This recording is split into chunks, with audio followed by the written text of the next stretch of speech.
This channel does not promote any violent, harmful, or illegal activities. All content provided by this channel is meant for an educational purpose only. বিএনপির স্থায়ী কমিটির প্রভাবশালী সদস্য ও সাবেক মন্ত্রী মির্জা আব্বাস বর্তমানে রাজধানীর এভারকেয়ার হাসপাতালে চিকিৎসাধীন। গত 12 মার্চ 2026 তারিখে ইফতারের সময় হঠাৎ অসুস্থ হয়ে তিনি জ্ঞান হারিয়ে ফেলেন। তার এই আকস্মিক অসুস্থতার পেছনে রাজনৈতিক প্রতিপক্ষের আক্রমণাত্মক আচরণ এবং নিজস্ব রাজনৈতিক দলের আভ্যন্তরীণ সমীকরণকে দায়ী করছেন অনেক বিশ্লেষক ও সহকর্মী। প্রবীণ এই নেতার ব্যক্তিগত মর্যাদা নিয়ে জনসমক্ষে কুরুচিপূর্ণ মন্তব্য তাকে মানসিকভাবে বিপর্যস্ত করে তুলেছে, যা সরাসরি তার স্বাস্থ্যের ওপর প্রভাব ফেলেছে বলে মনে করা হচ্ছে। দীর্ঘ 50 বছরের রাজনৈতিক ক্যারিয়ারে মির্জা আব্বাস যে সম্মান অর্জন করেছেন, জাতীয় নাগরিক পার্টির মুখ্য সমন্বয়ক নাসিরউদ্দিন পাটোয়ারী গত 3 মাসে তাকে অশ্লীল ভাষায় তুচ্ছ-তাচ্ছিল্য করেছেন। চলতি বছরের জানুয়ারি থেকে বিএনপি নেতা মির্জা আব্বাসের বিরুদ্ধে কঠোর অবস্থান ও অশালীন মন্তব্য শুরু করেন পাটোয়ারী। মূলত ত্রয়োদশ জাতীয় সংসদ নির্বাচনে ঢাকা ৮ আসনে প্রতিদ্বন্দ্বিতা করার সময় থেকে তাদের মধ্যে এই বিরোধের সূত্রপাত হয়। নাসিরউদ্দিন পাটোয়ারী নির্বাচনী প্রচারণার সময় বিদেশি সাংবাদিকদের কাছে মির্জা আব্বাসকে গ্যাংস্টার বলে অভিহিত করেন। তিনি মির্জা আব্বাসকে উপহাস করে বোরকা আব্বাস বলেও সম্বোধন করেন। পাটোয়ারী বলেছেন, মির্জা আব্বাস ব্যক্তিগতভাবে ভালো মানুষ হলেও তার অধীনে চাঁদাবাজি চলে। বিভিন্ন সময় তিনি মির্জা আব্বাসকে তুমি বলে সম্বোধন এবং অশ্লীল ভাষায় গালি দিয়ে বলেন, তোমাকে গোনার টাইম নাই। এছাড়াও তিনি মির্জা আব্বাসকে দুর্নীতিগ্রস্ত, সন্ত্রাসী তহবিলের সুবিধাভোগী এবং নির্বাচন কারচুপির হোতা হিসেবে প্রকাশ্যে আক্রমণ করেছেন। এসব অশালীন মন্তব্যে ও রাজনৈতিক অনাচারের কারণে এনসিপির মুখ্য সমন্বয়ক নাসিরউদ্দিন পাটোয়ারীকে জাতীয় রাজনৈতিক বেয়াদব উপাধি দিয়েছেন অনেকে। বিএনপির স্থায়ী কমিটির সদস্য মির্জা আব্বাসের শারীরিক অসুস্থতা ও সাম্প্রতিক রাজনৈতিক পরিস্থিতি নিয়ে এক বিস্ফোরক মন্তব্য করেছেন মডেল এবং বিগত ঢাকা ৮ আসনের সংসদ সদস্য পদপ্রার্থী মেঘনা আলম। 13 মার্চ সামাজিক যোগাযোগ মাধ্যমে দেওয়া এক পোস্টে তিনি সরাসরি দাবি করেন, মির্জা আব্বাসের বর্তমান অবস্থার জন্য অনেকখানি দায়ী বর্তমান সময়ের অন্যতম আলোচিত ব্যক্তিত্ব পাটোয়ারীর অনিয়ন্ত্রিত বক্তব্য। মেঘনা আলম তার পোস্টে মির্জা আব্বাসের সাথে ব্যক্তিগত এক স্মৃতিচারণ করে লেখেন, মির্জা আব্বাস সাহেব একজন বয়স্ক সিনিয়র নেতা হয়েও চেয়ার সরিয়ে দাঁড়িয়ে আমার লিফলেট গ্রহণ করেন। ওনার ভদ্রতা ও শিষ্টাচারিতা কতখানি তখন বুঝতে পারি। আমি নতুন, নারী, কম বয়সী কিংবা ভোটের দৌড়ে মাসল পাওয়ার নিয়ে আসা কেউ না হওয়া সত্ত্বেও আমার প্রতি শ্রদ্ধা দেখানোর বোধ ওনার ছিল। সম্প্রতি পাটোয়ারীর একটি বক্তব্যে মির্জা আব্বাসের ছেলেকে জড়িয়ে দেওয়া মন্তব্যের কঠোর সমালোচনা করেন মেঘনা। তিনি বলেন, সন্তানের বিষয়টি যে কোনো মানুষের জন্য অত্যন্ত সংবেদনশীল। এই ধরনের ব্যক্তিগত আক্রমণ বা অনভিপ্রেত মন্তব্য করা একদমই ঠিক হয়নি।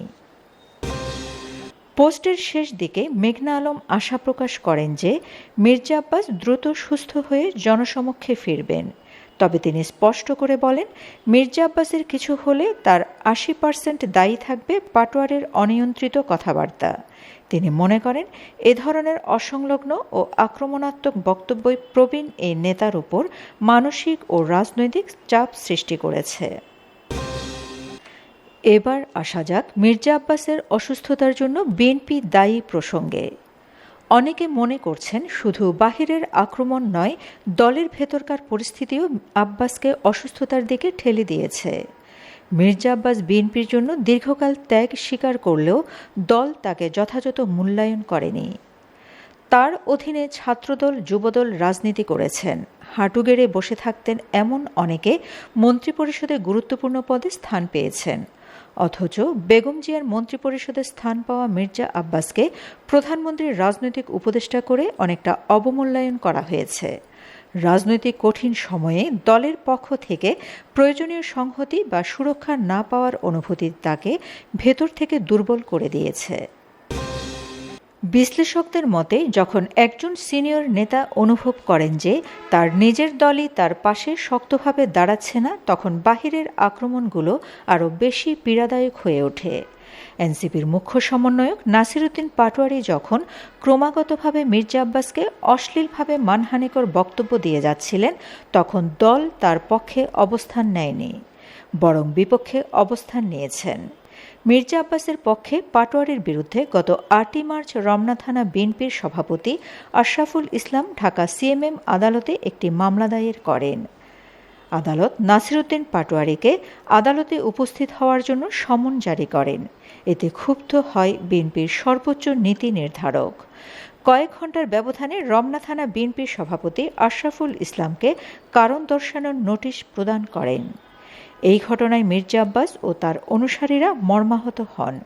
বিষয়টিকে স্বাভাবিকভাবে নিতে পারেননি স্থায়ী কমিটির এই সদস্য। একদিকে দলের মধ্যে অবমূল্যায়ন, অন্যদিকে এনসিপির নাসিরউদ্দিন পাটোয়ারির ক্রমাগত বুলিংয়ে মানসিকভাবে অসুস্থ হয়ে পড়েন। তারই ধারাবাহিকতায় ব্রেন স্ট্রোক করেন প্রধানমন্ত্রীর রাজনৈতিক উপদেষ্টা মির্জা আব্বাস। প্রসঙ্গত, মির্জা আব্বাসকে দেখতে এভারকেয়ার হাসপাতালে গিয়েছিলেন প্রধানমন্ত্রী তারেক রহমান। তিনি উন্নত চিকিৎসার জন্য তাকে সিঙ্গাপুরে নেয়ার নির্দেশনা দেন। এই অবস্থায় নাসিরউদ্দিন পাটোয়ারির অবস্থানে কিছুটা পরিবর্তন লক্ষ্য করা গেছে। পাটোয়ারি তার ফেসবুক স্ট্যাটাসে প্রবীণ এই নেতার দ্রুত সুস্থতা কামনা করেছেন এবং দেশবাসীর কাছে দোয়া চেয়েছেন। মির্জা আব্বাস সাহেব উনি অনেক অসুস্থ, হসপিটালে ভর্তি আছেন। আল্লাহ তাআলার কাছে দোয়া করি যাতে আল্লাহ তাআলা তাকে সুস্থতা এবং নেক হায়াত দারাজ করুক। সমালোচকরা বলছেন এটি জুতা মেরে গরু দান। ক্ষতি যা হওয়ার তা তো আগেই হয়ে গেছে। মির্জা আব্বাসের অসুস্থতা কেবল বার্ধক্যজনিত নয়, বরং এটি সমকালীন নোংরার রাজনৈতিক সংস্কৃতি এবং দলের ভেতরকার আভ্যন্তরীণ টানাপোড়েনের একটি প্রতিফলন হিসেবে দেখছে রাজনৈতিক বিশ্লেষকরা।